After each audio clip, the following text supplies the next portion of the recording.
Now, you can call it the butterfly effect. The cost of a hotel room has just gone up 3% in the first half of this year, according to Hotels.com. And the changes in price can be decided by some factors hundreds of thousands of miles away. Take this example, for instance, the Spanish party island of Ibiza. It saw the biggest rise in price of any destination worldwide, up no less than 57%. Now, that wasn't because of extra club nights put on. It was actually because families chose to relocate there from nearby resorts in North Africa during, of course, the Arab Spring earlier on this year.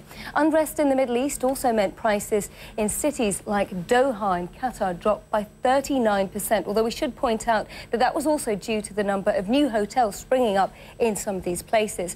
And just to complicate matters further, prices didn't fall in every single city in the region. Rooms in Jerusalem, for instance, went up by 30% when tourists rushed in on new low-cost airline routes.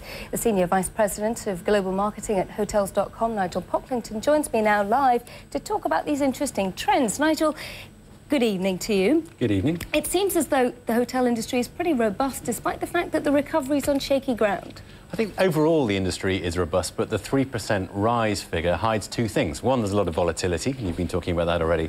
And secondly, this is a pretty sluggish recovery from a collapse in prices that really started around the period of the Lehman Brothers crisis that saw 5 consecutive quarters of double-digit price falls. And even now, prices are about the same level as they were in 2005. So we're only just getting back to the kind of levels we saw during boom time. You must be pretty worried about the kind of Eurozone situation and talk of going back to recession then. Well, instability is never good for any industry, and hotels are just the same. So, yes, the more kind of stability in the marketplace, the more consumer confidence there is, the better. The other thing that's important is the amount of business travel, which has really driven quite a lot of this price recovery. We think it's up about 9 or 10% this year. And obviously, if there are significant shocks in the economy, businesses start to cut back on business travel, and that's the thing that really makes prices move up and down. So that's one of the main risks. We should also talk about the Arab Spring. That must have been a real thunderbolt for the industry. How has that affected things? We've been doing this survey for 7 years now, and this is the first time we've really seen this level of impact from political events.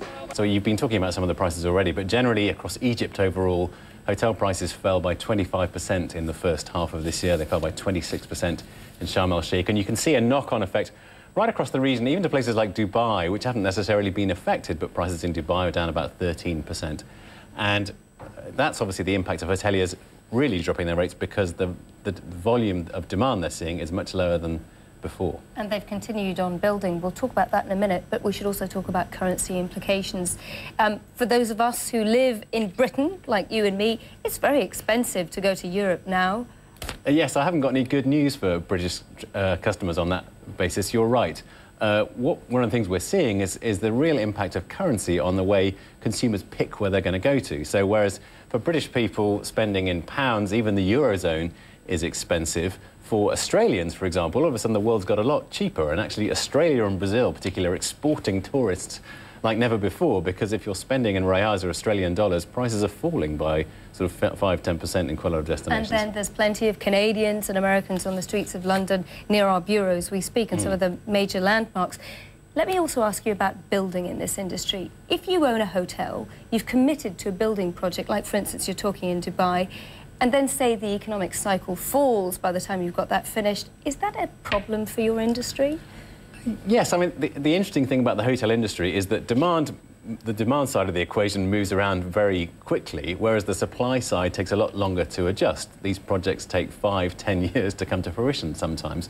So what we've seen throughout the sort of recession and subsequent recovery is the amount of hotel building going on is actually quite high. A lot of these projects were committed to 3–4 years ago. There are destinations where there is a lot of demand for hotels still. So I think at this point in time, there are 900,000 extra hotel rooms under construction. And the problem will come if there is some sort of additional shock. All of a sudden, you've got supply rising while demand falls away.